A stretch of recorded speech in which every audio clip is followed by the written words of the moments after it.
retrouver pour Instant Vérité.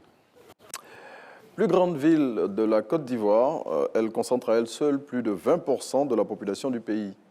Siège de la quasi-totalité des institutions administratives et politiques nationales, elle joue un rôle de premier plan dans la vie politique et économique ivoirienne.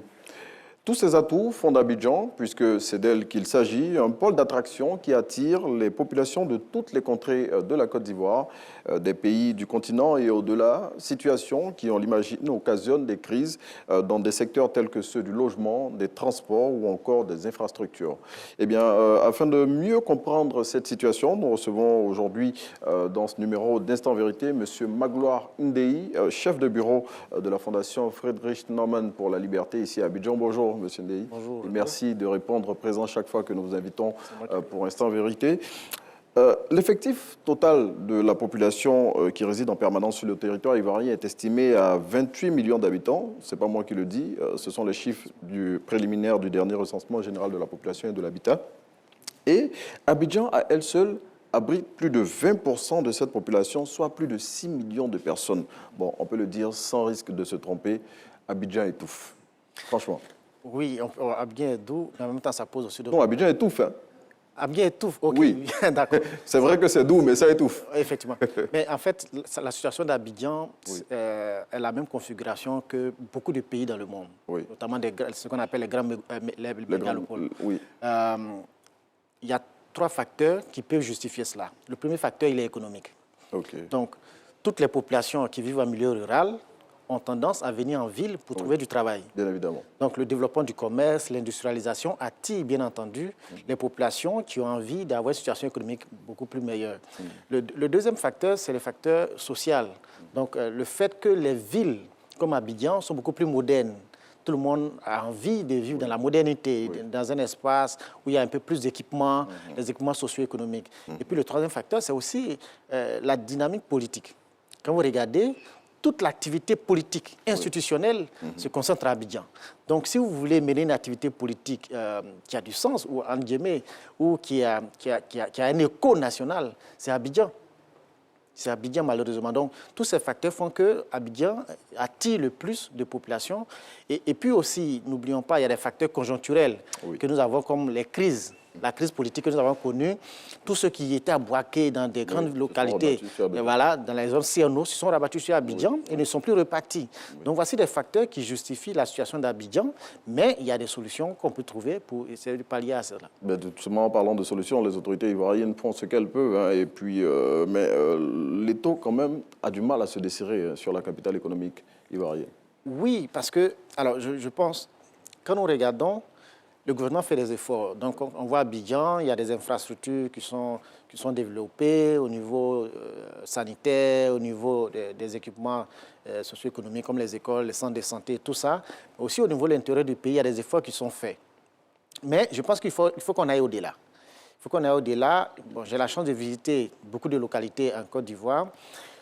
Ces localités manquent énormément d'équipements. Les écoles sont très loin. Oui.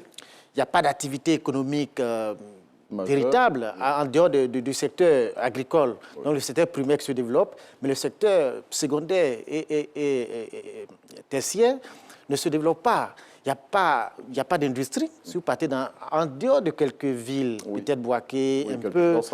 Oui, en dehors de cela. Donc il faut qu'on arrive à trouver une dynamique pour développer le commerce, pour développer les industries à l'intérieur du pays, de sorte à maintenir les populations sur place. Cela, on pourrait imaginer, par exemple, des facilités au niveau de la fiscalité, d'encourager des entreprises qui peuvent développer des entreprises, des industries, notamment dans certaines localités. Donc, on peut identifier, je dis n'importe quoi, 10 grandes régions économiques et encourager des entreprises, des industries à s'y installer, de sorte à maintenir dans des rayons beaucoup plus larges ces populations, au lieu qu'elles viennent tous à Abidjan. Bon, je crois qu'on est rentré de plein pied dans les solutions, mais avant d'y revenir, hein, l'une des conséquences de ce surpeuplement de la ville d'Abidjan, c'est la crise du logement qu'elle connaît depuis plusieurs années. Le déficit de logement, selon les chiffres officiels, est estimé à plus de 500 000, dont l'essentiel est à Abidjan. Et toujours selon les chiffres officiels, ce déficit croît d'environ 10% chaque année. C'est un véritable casse-tête chinois. Oui, non, parce que même quand on regarde au niveau mondial, les rapports nous indiquent que la demande sera entre 5 et 10 millions par an en Afrique.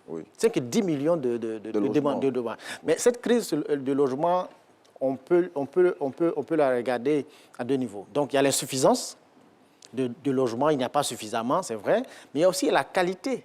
Il y a la qualité. Quand vous regardez les maisons à Abidjan ou bien dans d'autres localités, ne répondent pas toujours à des normes de sécurité. On voit les effondrements qu'il y a. On voit souvent même la qualité de ces maisons. C'est des petites maisons, c'est coincé, il n'y a pas d'aération, ça ne respecte pas certaines normes. Donc il y a la qualité, il y a des lotissements qui se font sans tenir compte des règles d'urbanisation en matière d'accès à l'eau, en matière d'électricité, tout ça.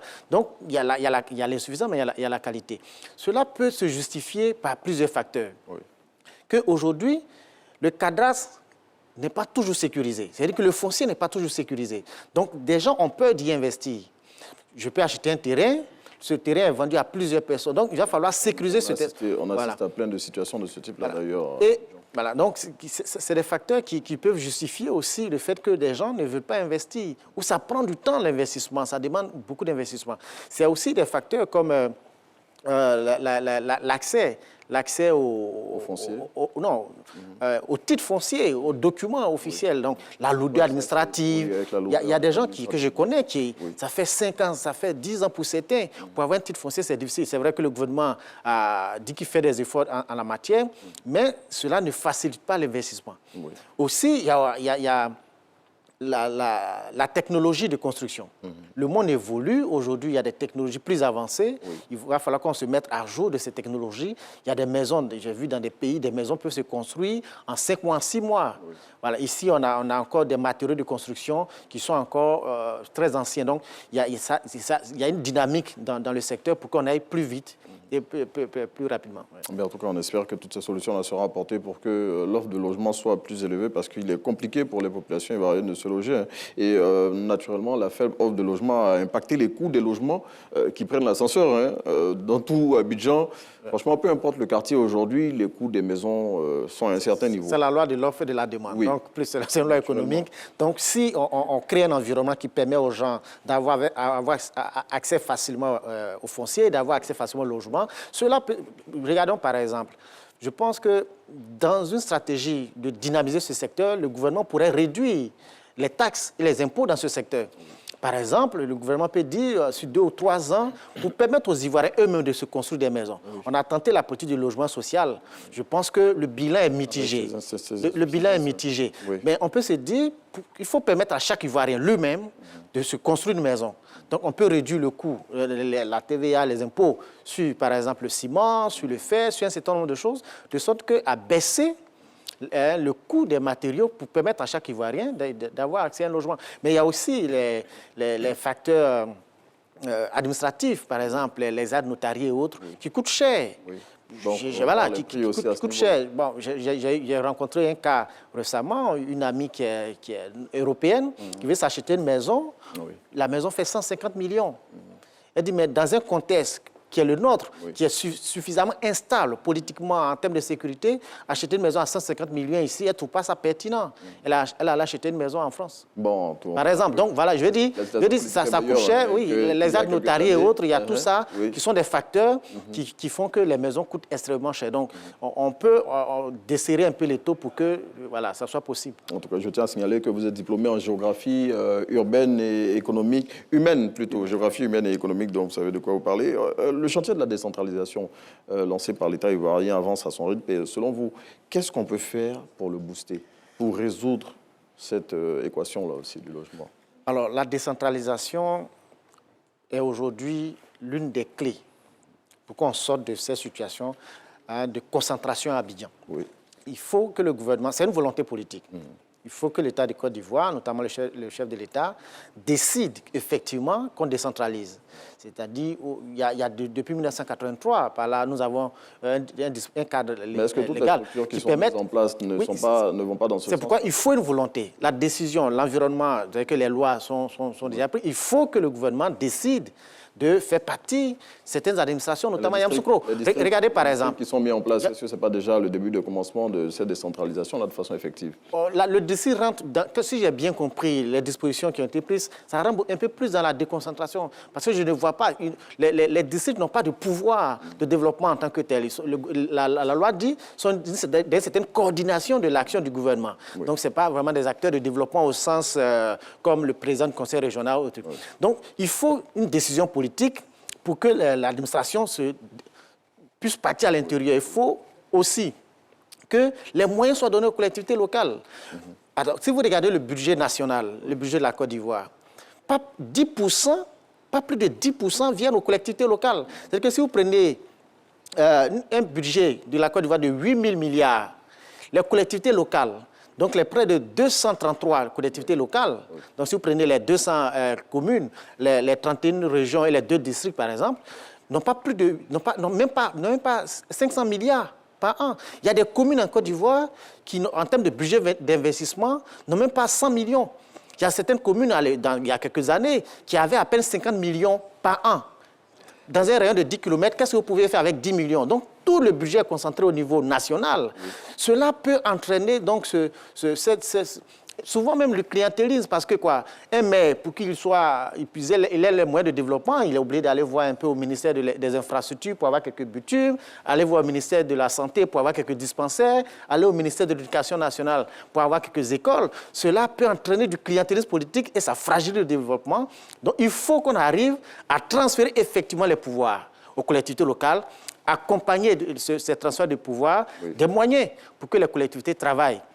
Autre chose, regardez par exemple, le chef de l'État en Côte d'Ivoire, nous avons le président a des résidences à l'intérieur du pays, c'est une bonne chose. Mais peut-être on pourrait imaginer que certains ministères, comme le ministère de l'Agriculture, on peut délocaliser le ministère de l'Agriculture à Korogo. Par exemple, le cabinet là-bas travaille aujourd'hui avec l'avion, on peut se déplacer. Et ces raisons peuvent servir comme raison. Et ça, je pense qu'on va chuter sur ce point-là, parmi les pistes de solutions qu'on pourrait proposer pour déconcentrer tout ce qu'il y a ici au niveau d'Abidjan. En tout cas, merci, M. Ndéhi. On est obligé de s'arrêter ici parce qu'on est pris par le temps. Vraiment, merci en tout cas de répondre positivement chaque fois qu'on vous sollicite pour nous éclairer sur certains sujets à Instant Vérité. Mesdames et messieurs, merci de nous avoir suivis. Le temps, il est très court, mais on espère vous avoir mis sur le chemin pour mieux comprendre cette situation que vit la ville d'Abidjan, qui étouffe, tout le monde le sait, sous le nombre impressionnant de population qu'elle habite. Merci de nous avoir suivis. On vous laisse en compagnie de Naomi Amousso Alafé pour la suite de Matin Bonheur.